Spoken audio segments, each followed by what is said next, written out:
comment nous allons réussir à passer cette étape d'humanité dans cette fin des temps anciens pour les temps tout nouveaux. Comment nous allons réussir à traverser ce précipice pour ne pas tomber dedans. On nous dit que il nous faut aller vers un degré de foi en Dieu, de respect du divin, d'acceptation du divin, qui passe par l'annulation de soi, l'extinction de soi et l'anéantissement de soi. Savons-nous que Dieu s'occupe parfaitement de ce monde, ne nous en déplaise. Et savons-nous que quelles que soient nos angoisses, nos inquiétudes, nos colères, que le monde se passe exactement comme Dieu l'a déterminé. On dit que Dieu tient le monde, tient les nations, tient les dirigeants du monde dans sa main. Et que ça le regarde. Et que nous ne sommes pas là pour ça. Nous sommes là pour conquérir notre royaume intérieur, notre microcosme. Nous sommes faits de l'image et devons aller à la ressemblance. Nous avons à vivre en nous, pour nous, à notre manière, selon ce que nous sommes, dans le respect de ce que nous sommes, de vivre selon les valeurs divines. Ce qui fait que si nous le faisons, nous pourrons mieux supporter, mieux accepter que le divin fait de ce monde ce qui lui paraît juste et bon, ce qu'il a prévu. On est bien d'accord que aussitôt, en nous, il y a un désaccord avec ça. Il y a un inconfort avec ça. Il y aurait l'idée qu'en s'inquiétant, en s'énervant, en voulant, on puisse changer quelque chose. Mais quand on regarde l'enseignement, la vie, l'incarnation des grands hommes et des grandes femmes, des saints hommes et saintes femmes, ils nous disent autre chose.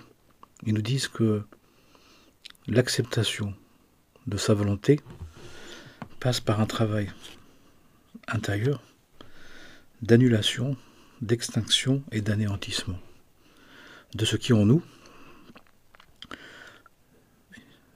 imagine, ressent, perçoit, comprend, veut se faire croire que quelque chose ne va pas, que quelque chose n'irait pas, et que donc on pourrait intervenir. Mais le divin a créé le bien et le mal. Mais il a fait en sorte, en créant ça, il nous a donné le libre arbitre pour discerner ce qui était déjà bien, qu'on a à faire grandir, et que le mal était quelque chose qui n'était pas bien, pas encore bien. Ce qui fait que ontologiquement, le mal n'est pas mauvais. Il est mauvais quand on n'en tient pas compte, quand on n'apprend pas la leçon, quand on ne comprend pas ce qui se passe, quand on ne fait pas en sorte que le mal devienne un bien. Mais pour ça, d'intervenir d'abord à l'extérieur, de vouloir que ça s'arrête à l'extérieur, ça ne fait que le déplacer. De vouloir que ça se fasse pas à l'extérieur, ça ne marche pas. Parce que d'abord, face à un mal qu'on considère, qu'on vit comme mauvais, qu'on vit comme injuste, il nous faut faire un travail spirituel. Et quand on fait ce travail spirituel, on s'aperçoit que finalement, ce mal portait un bien, portait un enseignement, portait quelque chose qui nous obligeait encore plus que le bien qu'on acceptait, de nous annuler, de nous éteindre et de nous anéantir. C'est-à-dire, à vrai dire, de nous incliner, d'accepter, de nous réduire à une glorification du Saint-Nom, à un amour de Dieu, que ta volonté soit faite. Ta grâce me suffit. Ce sont des simples paroles, mais ce sont des paroles de vérité absolue. Parce que finalement, je vois beaucoup de personnes qui se plaignent, qui s'agacent, qui s'énervent, qui se maltraitent, qui tombent malades, qui s'affligent. Et ça change rien. Ça change rien. Comme si au fond, en mettant sa vie en jeu, ça allait pouvoir changer les choses. Et parfois les personnes le disent. Je fais ça parce que je veux que ça change, je veux ça parce que je veux que ça fasse comme ça fasse, comme je veux que ça fasse. Mais ça marche pas comme ça. Ce qui fait que nous avons une autre possibilité que nous affliger, que nous malmener, que nous désespérer, que nous maltraiter, que d'être insupporté, que d'être en colère, d'être furieux. Combien de personnes sont furieuses, sont énervées, sont amères? Mais ça ne change rien. Puisque le divin nous a mis dans sa création pour nous montrer comment ça fonctionnait. Mais il ne nous a pas dit qu'il avait besoin de nous pour s'occuper de sa création. Et il est là pour nous apprendre. Quand on va chez un patron pour apprendre un métier, le patron n'attend pas qu'on fasse le travail à sa place. Il sait faire le travail, nous on ne sait pas. Quand on est en apprentissage, c'est un maître d'apprentissage, un maître compagnon, il sait faire son œuvre, il sait agir, il sait faire quoi, ce qu'il doit être. Et quand il nous donne un travail, c'est pour nous apprendre comment agir, mais il peut s'en passer, il peut très bien le faire tout seul.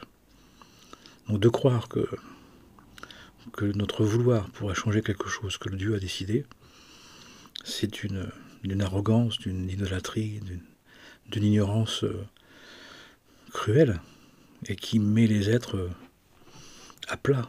Et comme nous sommes dans cette fin des temps anciens, et puis on nous dit qu'on est des générations les plus éloignées, les générations à tête de chien, on nous dit, les générations du talon, très éloignées, qui se souviennent, qui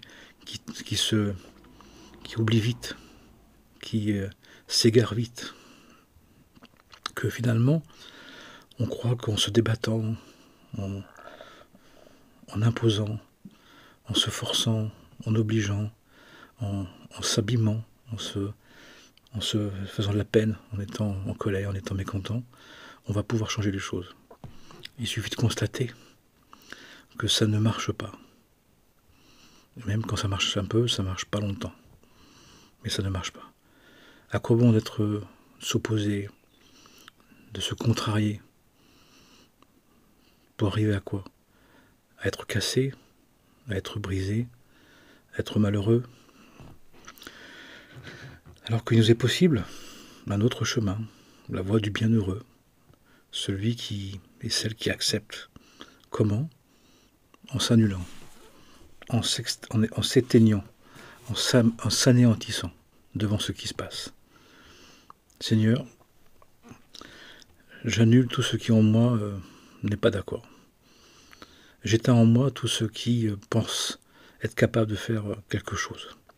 Et j'anéantis en moi toutes les résistances à ce qui se passe, à toutes les idées que quelque chose de mauvais puisse sortir de l'apparent bien et l'apparent mal. Je n'ai pas les organes, je n'ai pas le référentiel, je n'ai pas les moyens, les capacités d'évaluer correctement les choses. Je préfère me mettre sous tes ailes, me mettre sous ton arbre, me mettre dans une confiance absolue. De toute façon, ce qui doit passer va se passer. Par contre, ce que je vais faire pendant ce temps-là, c'est ce que tu m'as demandé, c'est ce qu'il nous demande, c'est d'aimer sa création, de ne pas la juger, d'aimer son prochain, de prendre soin. Mais je ne vais pas croire que ce prendre soin va faire ce que je veux. Ce prendre soin, il va faire ce qui se doit se passer. Mais je vais en faire en sorte de ne pas en rajouter, de ne pas être agressé, de ne pas être agacé. Mais je vais accompagner le mouvement, je vais prendre soin. En sachant qu'en faisant ça, je n'obtiendrai rien de plus que ce que je dois obtenir. Ça se passera, il se passera ce qui doit se passer, ce qui est prévu. Mais en faisant ça, surtout, c'est que je vais annuler, éteindre et anéantir ce qui en moi est de l'ordre de la toute-puissance, ou de la toute-impuissance, de ce qui veut comme il veut, qui pense que, en voulant, en détestant, en étant indifférent, en étant malade, en étant malheureux, en s'accablant, quelque chose pourrait changer. Ce n'est pas vrai. Maintenant, je vais accepter que ce ne soit pas vrai, parce que ce n'est pas vrai. Le monde appartient à Dieu. Il en fait ce qu'il veut. Il sait quoi faire, il sait pourquoi. Ça me dépasse. J'accepte d'être dépassé. J'accepte de ne plus comprendre, j'accepte de ne plus savoir. Pourquoi? Parce que la lecture de mon âme de sensation, de mon âme de sentiment, et mon âme d'entendement, n'arrive pas à capter la vérité, n'arrive pas à capter la volonté divine. Surtout que, en ce moment, surtout dans cette fin des temps où la venue messianique, le devenir messianique qui vient vers nous, augmente cette lumière, épaissit cette lumière, qui fait que ce qui en moi, ce qui fait que la lecture de mon âme de sensation, de sentiment, d'entendement, qui ne peut pas percevoir cette lumière comme une lumière, la perçoit comme une plus grande ombre, comme une plus grande obscurité, comme une plus grande ténèbre, qui fait que je panique, que je m'énerve, que je m'agace, que je me peine, que je m'afflige, que je m'en rends malade. Parce que, au fin de compte, il y a une part dans mon être, il y a une part dans notre être qui ne peut vivre que cette situation, que ces temps, comme une défaite, comme une catastrophe, comme une fin de non-recevoir, comme quelque chose d'inacceptable. Et à juste titre pour cette part-là. Mais cette part-là, même si je la porte, même si nous la portons, nous ne devons pas en faire notre référentiel. Nous ne pouvons plus en faire notre référentiel. Nous devons acquérir un autre référentiel. Celui d'une acceptation qui passe par j'annule en moi les sensations, j'éteins en moi les sentiments, j'anéantis en moi la compréhension, qui ne peuvent plus saisir ce degré de présence, ce degré de vérité, ce degré de spirituel que le divin est en train d'amener, que l'état messianique, le temps pré-messianique est en train de mettre en place pour les temps messianiques. Et ce qui fait que nous n'avons pas encore, à vrai dire, nous dit-on, les moyens de bien évaluer les choses, d'évaluer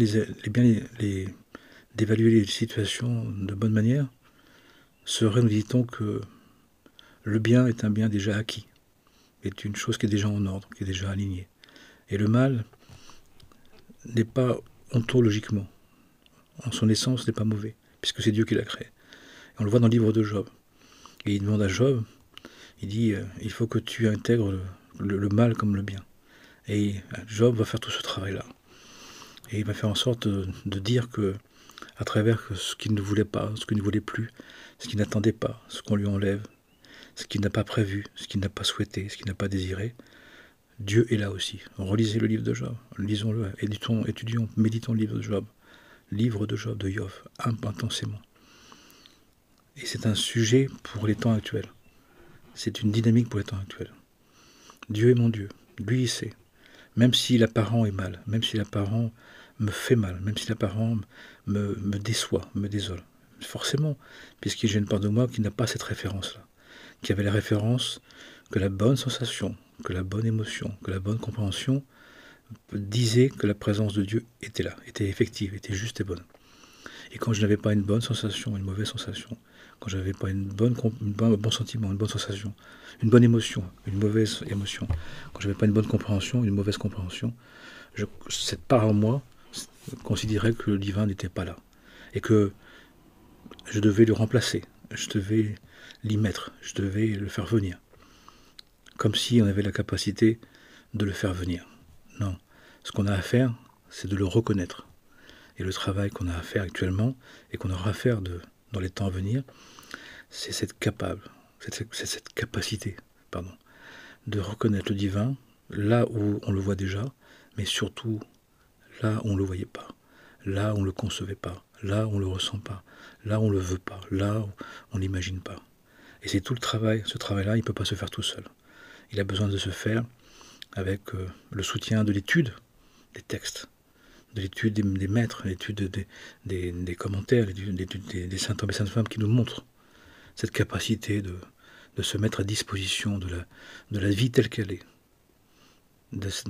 et d'accepter qu'ils ne sont pas capables de lire les événements, et donc ils ne jugent pas les événements. Seigneur, cet événement-là, tu vois, j'arrive pas à le lire dans ta présence, j'arrive pas à le concevoir dans ta présence, j'arrive pas à le voir comme étant ta volonté. Mais c'est pas parce que je le vois pas, que je veux pas, que je n'ai pas le désir, je n'ai pas la volonté de le vouloir, que pour autant je vais me faire croire que cette version-là est la bonne. Cette version-là n'est pas la bonne. Je vais affirmer que Dieu est tout en tout et partout, et que tout est pour un bien, tout est pour quelque chose de bien. Mais pour l'instant, comme j'ai pas les sens suprasensibles, les sens spirituels qui sont capables de lire à la fois dans le bien ce qui est bien, mais aussi dans le mal ce qui est Dieu, ce qui est la volonté divine, eh bien, je suis démuni. Et pour accepter que dans tout ce qui se passe, que j'aime ou que j'aime pas, et que j'aime pas, que je veux et que je veux pas, que je désire et que je ne désire pas, je dois m'annuler. Je dois être dans une extinction. Je dois être dans un anéantissement. Certains vont dire dans un abandon. Certains vont dire dans une auto-annulation. Mais dans tous les cas, c'est pour nous dire que nous devons prendre conscience que si nous ne faisons pas volontairement le travail d'annulation, d'extinction et d'anéantissement, il ne peut qu'il y avoir que cette part de nous qui faisait une lecture duelle. Il faisait la lumière, c'est bien. L'obscurité, c'est mal. De voir qu'à moitié la volonté divine, à vrai dire. D'un seul œil, d'une partie. Et ça suffit plus. Simplement, ça suffit plus. Parce que le divin nous demande de le retrouver pour un jour le vivre et un jour même le percevoir. Dans tout ce qu'on ne voulait pas, dans tout ce qu'on a repoussé, dans tout ce qu'on avait mis à distance. Et on voit bien dans nos vies individuelles et collectives, il y a énormément d'événements qui se passent, comme une espèce de cumul de tout ce qu'on avait mis de côté, de tout ce qu'on avait mis à part, tout ce qu'on avait repoussé, tout ce qu'on avait rejeté. Et là, ça vient dans les vies, ça nous assaille, ça se cumule, ça se multiplie. Parce que maintenant, nous avons bien fait le travail de percevoir le divin dans un aspect, dans le bien, le bon, le beau, le vrai, le juste. Mais maintenant, il faut voir aussi comment c'est le chemin dans tout l'autre côté. Et pour ça, on a besoin d'annuler en nous ce qui croyait avec des croyances simplement que dans les apparences. D'annuler, d'abroger, d'invalider, de résilier des croyances duelles. Comme si il pouvait y avoir Dieu à des endroits et Dieu à pas d'autres endroits. Non, le divin est en tout, même s'il se présente de manière différente. Nous devons éteindre en nous ce qui pensait qu'on devait mettre du divin là où on ne le vivait pas, là où on ne le ressentait pas, là où on ne le percevait pas. Non, on a à affirmer sa présence, même là où il ne nous apparaissait pas comme existant et comme présent. Et nous avons à anéantir en nous toutes les formes d'accablement, d'abattement, qui sont l'expression d'enjeux d'ego, d'enjeux de pouvoir, d'enjeux de maîtriser les choses à notre manière, d'accepter qu'on n'a pas besoin de les maîtriser, on n'a pas besoin de savoir comment il va faire, on n'a pas besoin de savoir comment Dieu il va s'occuper de tout ça, on a besoin de lui faire confiance. Je te fais confiance, Seigneur. C'est ta volonté qui sait, j'ai pas besoin de savoir. Parce que quand j'essaie de savoir, ça ne me permet pas forcément d'accepter ta volonté. Et ce qui fait que j'angoisse, je suis anxieux, etc. C'est-à-dire que j'arrive pas vraiment à te faire confiance. Et bien j'ai un travail de confiance à faire. Un travail de foi. Justement. Qui fait que nous allons, au fur et à mesure, arriver à vivre notre vie d'une manière différente. Je peux faire quelque chose, je le fais. Je peux pas, j'arrête. Je fais pas. Ça se passe bien, je continue. Ça se passe plus bien, ou je dois arrêter, j'arrête. Dieu, tu m'as donné, amen. Dieu, tu me reprends, amen. Dieu, tu veux que je garde. Tu veux que je rentre, je rentre. Il n'y a pas une forme qui va me donner l'idée de ton existence. Je ne vais pas t'attribuer une forme, une manière de vivre, une manière d'être, une manière de s'accomplir, une manière de se réaliser, comme étant celle qui ferait que je sois en Dieu, et donc les autres, c'est pas le cas. Que je réussisse ou pas, je suis en Dieu. Que j'aime ou pas, je suis en Dieu. Que je sois reconnu ou pas, je suis en Dieu. Que mon projet s'accomplisse ou pas, je suis en Dieu. Que je sois en bonne santé ou en mauvaise santé, je suis en Dieu. Que quoi qu'il se passe, quelle que soit la forme de ce que je dois vivre, de ce que je suis amené à vivre, que souvenons-nous qu'on a décidé avant de venir, et qui s'impose, que j'accepte que je souhaite, ce que je décide, et que j'accepte ce que je ne décide pas et qui s'impose, c'est ta volonté qui est derrière ça. C'est pas la mienne, pour l'instant, parce que j'ai oublié que ta volonté c'était la mienne, c'était ma vraie volonté, c'était mon vrai vouloir. Mais pour l'instant, je veux dire, donc finalement, je vais apprendre à ne plus être dérangé, que les choses se fassent sans moi. Je vais accepter que finalement, j'ai pas vraiment besoin de mon vouloir, j'ai pas besoin de pouvoir, j'ai pas besoin de savoir, j'ai besoin de confiance en Dieu, d'amour de la vérité, de foi en Dieu, d'amour de Dieu, de crainte de Dieu. Parce que, de révérence, ça veut dire sainte crainte, la révérence. Parce que je te laisse me conduire. Parce que de toute façon, je suis venu avec rien, on n'apportera rien. Et qu'on est temporaire, qu'on est de passage. Donc de toute façon, et tout ce qui dans cette incarnation a une durée. Rien ne dure définitivement. Il n'y a que Dieu qui est éternel. Et nous, à la fin de cette création, nous serons devenus éternels. Mais pour l'instant, nous ne le sommes pas. Donc de toute façon, même si nous réussissons comme nous voulons, c'est éternel. C'est passager, c'est temporaire, c'est éphémère. Donc il n'y a pas besoin de se prendre la tête. Je vois des gens qui se prennent la tête.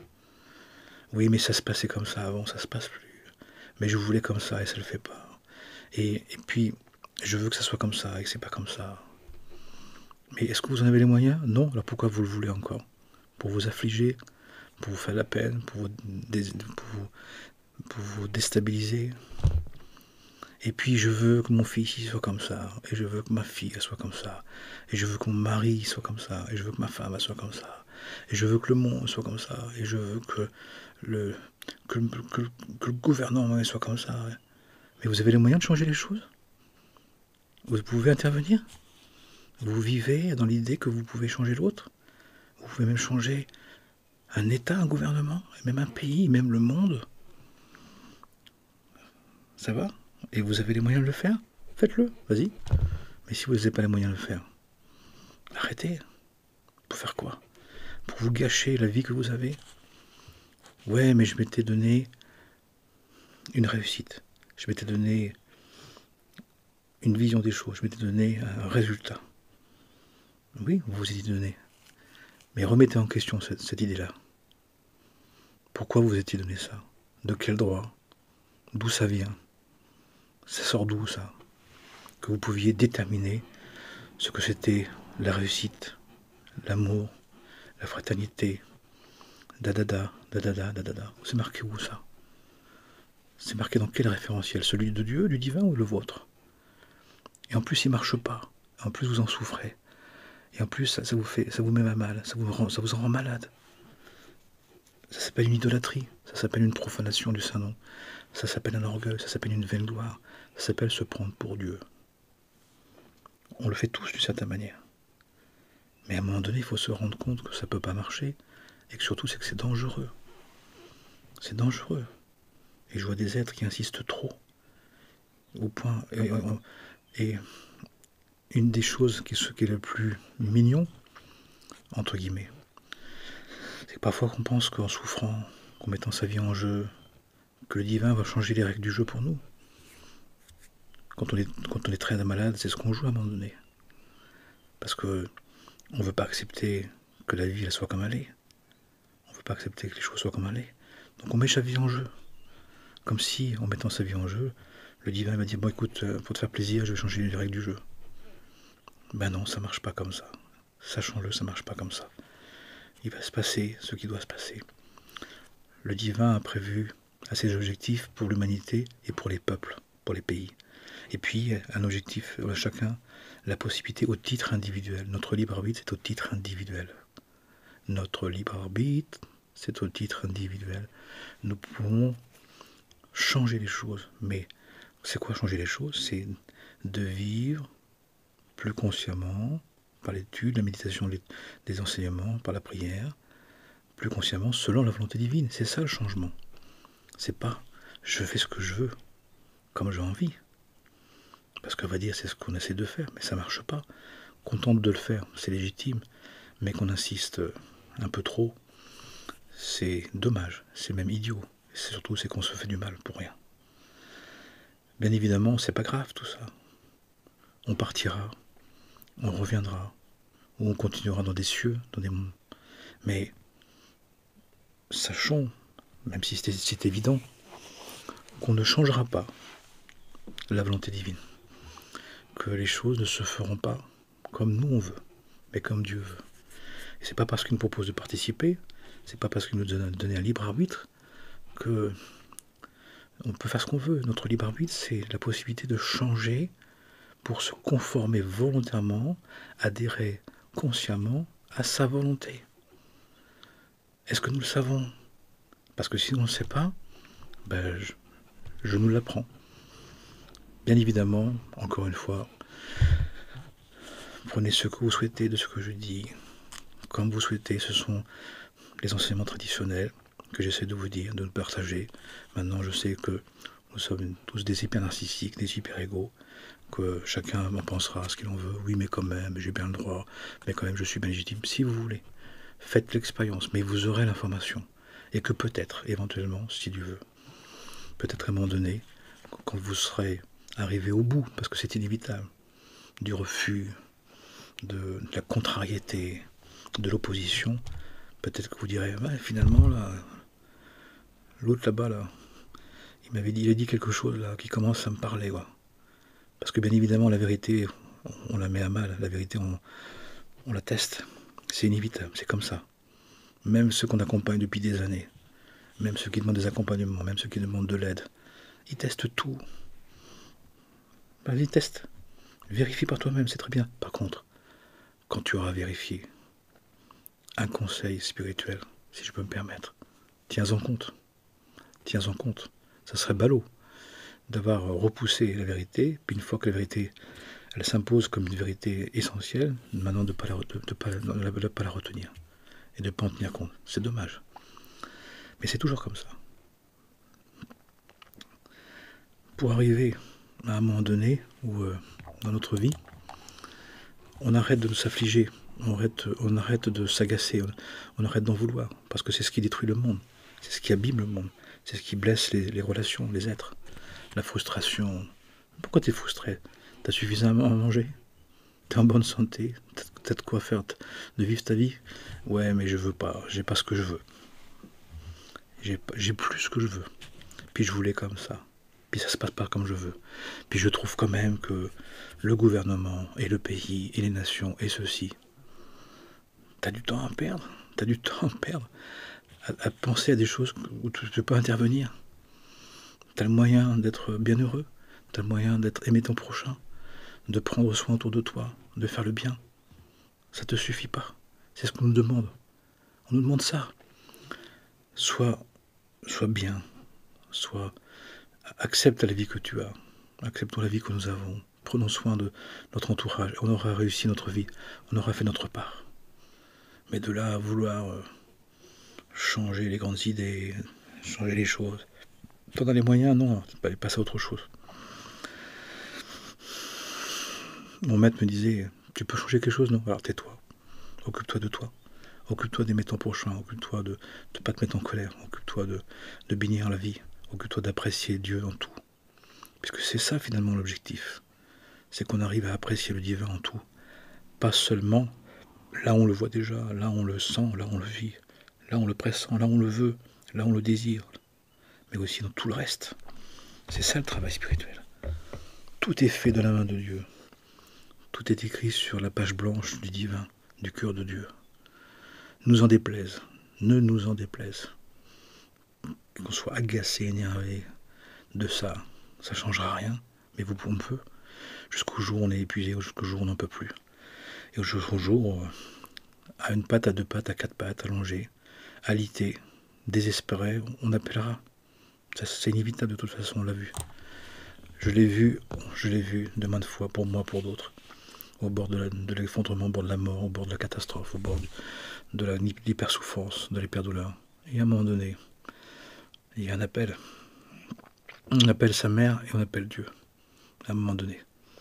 Mais on peut éviter d'attendre d'être dans un état pitoyable, un état délirant, un état de souffrance, un état d'affliction, un état d'alitement, parce qu'on a décidé de faire l'effort. Faire l'effort, ça coûte. Il n'y a rien sans effort. De dire, je ne vais pas me contenter de vivre le divin dans ce que j'aime, dans ce que je perçois de bien, dans ce que je veux de bien, dans ce que je vais aussi affirmer. J'affirme que dans cette situation que je n'aime pas, Dieu existe aussi. Je ne sais pas pourquoi, ça m'agace. Je peux lui en vouloir. Je lui dis, Seigneur, tu sais, je ne comprends pas. Tous les jours, je lui dis, Seigneur, mais tu as vu l'état du monde. Je sais bien que tu sais ce que tu fais. Je sais bien que tu fais tout pour nous donner du temps, pour nous réformer, que tu veux des cœurs brisés, pas des mortifications, que tu veux nous donner l'occasion, chacun. Mais regarde l'état du monde. Ça vaut vraiment le coup. Bien sûr que tu fais ce que tu veux. Bien sûr que tu sais ce que tu veux. Mais aie pitié et compassion de nous. Aide-nous. Et surtout, aide-nous à percevoir ta bonté, ta miséricorde, ta compassion dans ce qui nous apparaît comme des malheurs, comme des choses terribles. Bien évidemment, je parle au niveau de l'âme, au niveau du divin, de l'âme divine.